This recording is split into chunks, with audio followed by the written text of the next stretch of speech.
Sometimes I think when you're solo traveling, you just need an excuse to go somewhere. Especially if you've been traveling for a long time and you have all the options to go wherever you want, anywhere in the world. Sometimes you just need that one excuse or that one reason to go somewhere, whether that is a certain tour or trip or a person or a specific place that you want to see, like maybe a highlight within a city. Because otherwise it becomes so hard to choose because you can just do whatever you want. So for me, this felt like an excuse to go here. I always knew that I wanted to travel to Taiwan and I really wanted to see it. But after being in Thailand for 2 months, I wanted to go somewhere else in Asia. And I didn't really know where to start or where to go after. And this work exchange was exactly that excuse that I needed, or that reason, I should say, to come here. So, hi, my name is Stella. Thank you for listening again to the Out of Office Club, in which I talk all about what it is like to travel full time and what the digital nomad lifestyle is like. And today, I want to talk more about the concept of doing a work exchange, because that's what I'm doing right now. I'm currently about an hour away from Taipei in Taiwan. I've been here now for a week and a half. I think I had my first week last week. This is my second week. And so far it's been really good. And I've been talking about doing a work exchange a bit more on my social media too. Plus I've done 2 before already. But I wanted to bring them up again because a lot of people don't really know what it is, what it entails, what it's like, and why you should choose one, who I think this is perfect for, and also a bit what to look for when trying to find something similar. So let's start from the beginning. What is a work exchange? So a work exchange is basically, very literally, when you exchange work for something else. And the way it works when you're traveling is that you do work, a certain amount of hours, a certain amount of job, generally in exchange for free accommodation. And sometimes also free meals, which is an amazing deal, if you ask me. And they all work very different. It really depends on what platform you book on, with who you book, the hosts themselves, what kind of rules they have, what the job is. This is now my 3rd work exchange. I have done one previous English teaching job that was just 5 or 6 days in Poland. I was teaching adults then that was a good 8 hours a day, so that was almost a full-time job, but that was just 1 week. Then I also did a work exchange where I was a waitress and worked at the front desk. That was about 5 hours a day for 5 days, so 25 hours a week. And I got accommodation, but also 1 meal every day. So usually they made lunch, which was amazing. And right now I'm doing English teaching to kids. So I'm helping out at a small school close by, where every day there's 4 kids that come in for basically also a bit of entertainment after school. Everything we do is in English. They have a small English class. We make sure that they do their homework from school. And it's really nice. It's quite easy. And I work 3 hours a day, roughly. Some days a bit more, some days a bit less, but always around 15 hours a week.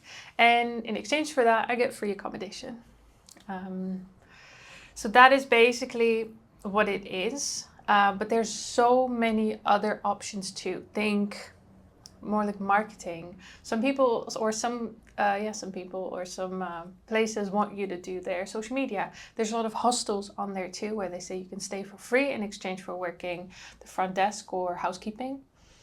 You've got more ecological projects, like working on a farm.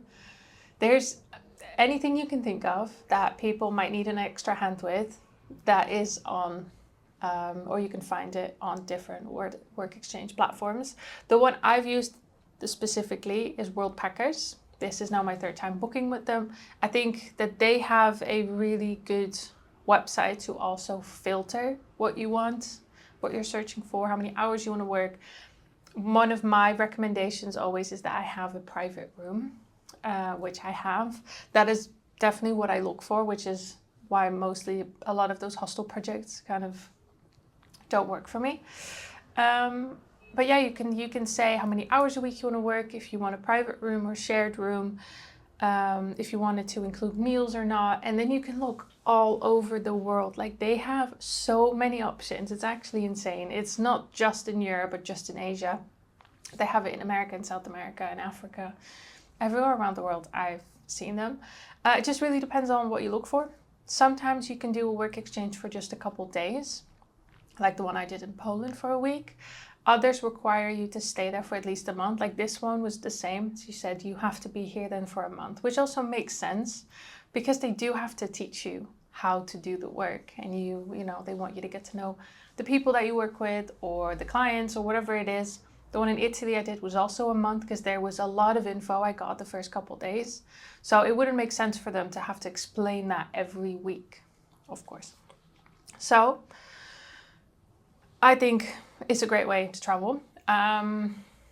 So why I chose this one specifically, I think that was largely based on the filters that I put in. Like, I really, again, wanted a private room, not too many hours because I'm also working on my own business.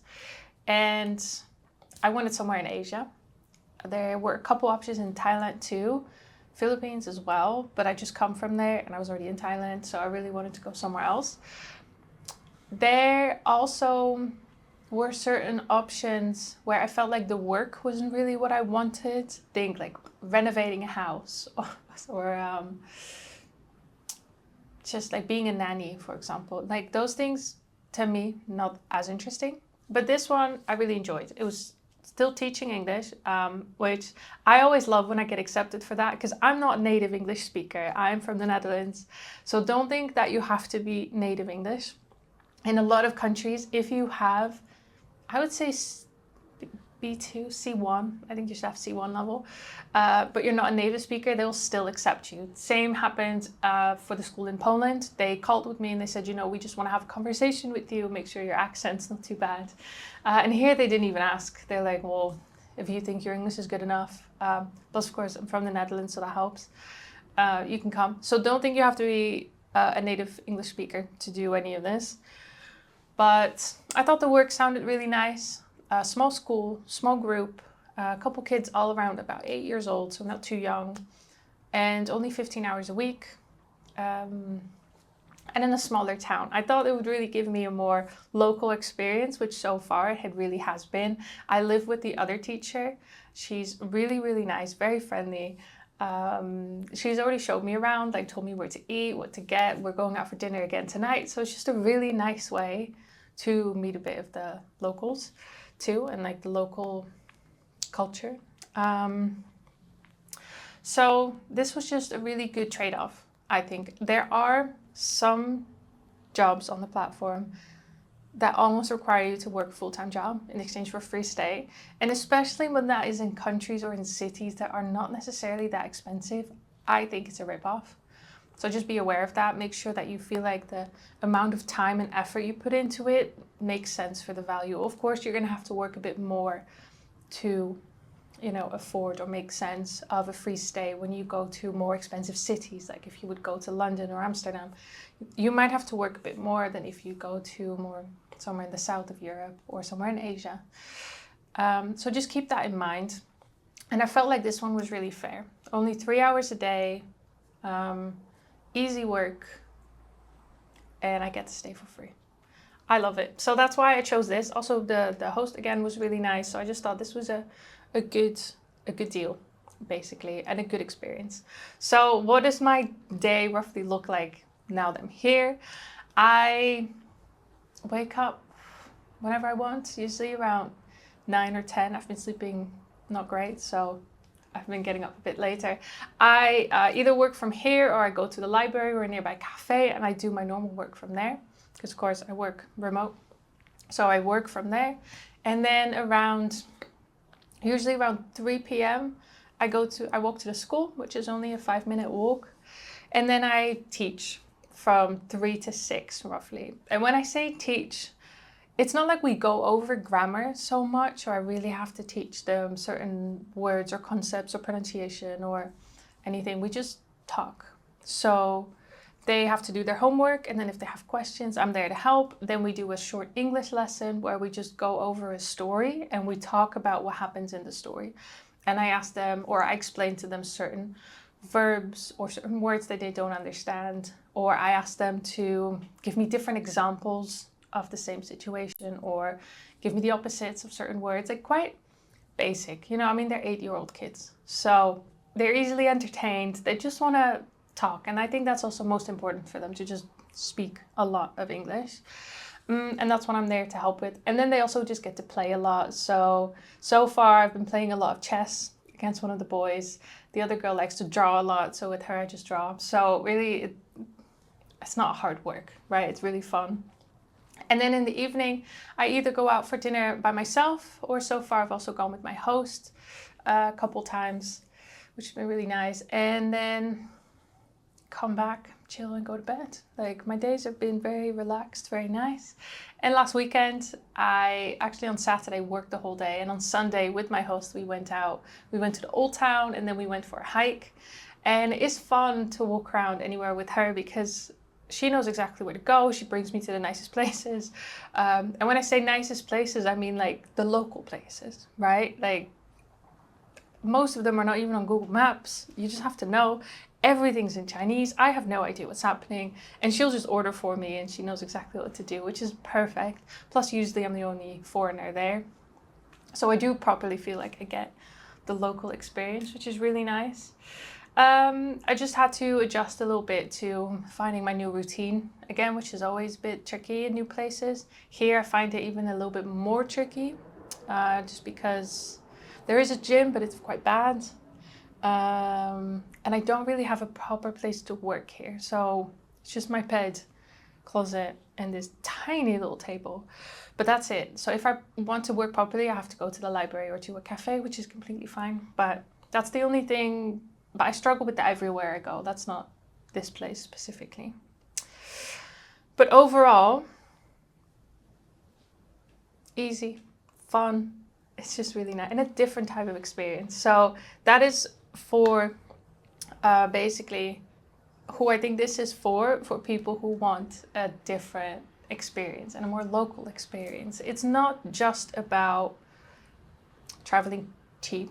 Of course, this means I don't have much costs for the month. My main cost, which is generally accommodation, is now gone. Food here, I have to say, is quite cheap and really good. So that's a nice win. But it is mainly, I think, if you just really want a different experience. You really get to live like a local. You get to see different things that you wouldn't normally do. You get to have a very different experience. And I think that is absolutely perfect for anyone who might be a bit nervous about going to a certain place or country on their own. Because this also means that whatever experience you choose, you'll stay at least with the host. So they kind of take you in, so you're not alone. So I think for those, it's really, really good. Say you're nervous traveling solo, this is a great first step. There's still someone that you live with, someone that tells you a bit what to do and shows you around. So that's perfect. Again, someone who wants a different type of experience, there are jobs and places on there that are so unique, and they're in locations where you wouldn't quickly think to go. And I think that's what makes this even better. Like, the work itself, I don't think will often be that, dramatic or new or fun. But then you do stay in a very different place, and a place where most tourists might not go or might not even think twice about going. Plus, again, you stay with the locals, so you just learn so much more about the culture and the food and the language. The kids at school have now been trying to teach me Chinese, which is hilarious. It's so difficult, but I find it very, very interesting, and it's so cute that they're trying to teach me, so it's really fun. It also works really well if you do want to slow down your travel for a little bit. Again, most want you to stay for around at least 2 weeks. So it's just great if you want to travel slowly, stay somewhere for a little bit, have a bit of a routine too, because you have your work that you need to do for the work exchange. So it also allows you to slow down, build a routine, and I think that's really good. It's still works for digital nomads, I think. You just have to make sure that you find a work exchange that does not require you to work more than, I would say 20 to 25 hours a week is the maximum. The one I did in Poland was way too much, but I knew that was only for a week, so it was fine. Plus I didn't have that much work at the time. But that was exhausting because I got up every day at 8 and I went to bed at 11 p.m. and I was teaching or busy almost the whole day. So I had to cram my work into the 1 or 2 hours I got off every day. So yeah, I wouldn't recommend it if you do also have a very demanding remote job or, next to that. But even then, find something like this one where it's maybe 15 to 20 hours a week so you can still combine it well. Before you book, I do highly recommend that you ask all the questions that you need, read the description thoroughly, ask them all the questions, like exactly what a normal day looks like, roughly when your hours are going to be, if they're always the same, because mine kind of change a little bit every day, which I don't mind, but I know maybe if you do have work that you have to do, you have certain times that you have to be online, make sure that that's possible. But other than that, I think it is 100% worth it. Even if you can afford to get your own accommodation, this just gives you such a different insight into what it is like to live in a certain country or city. Even in Italy, I stayed with an Italian family for 6 weeks, which was amazing. Now I'm with Taiwanese teacher, English teacher. She's really nice. So I really get to see just what the local experience is like. And I personally really enjoy it. So I think it's definitely worth it. Look into what a work exchange really is. If you want to know more, have a look on my social media. That's why I post a lot more updates. Plus, I do also have a discount code for Worldpackers, which I'll try and link somewhere in the description or somewhere around here. So you can have a look because they do charge a, I think it's a yearly fee. I don't think it's very expensive. I think it was about 40 to 50 for a year. And that means you can apply to as many job openings as you can or you want. And I think even if you just get one work exchange, it's worth it because now you've saved a whole month of accommodation. So anyway, I do have a discount code. So have a look. If you have any questions, let me know. I'm going to be here for another 4 weeks or so. And after that, I'm going to go and travel around Taiwan a bit more. I'm also planning to go into Taipei, into the city this weekend, just to see it because I haven't done that yet. So let me know if you have any questions. Don't forget to like, subscribe, comment, tell me your thoughts. And then I hope to see you again next week. Thank you so much. Bye-bye.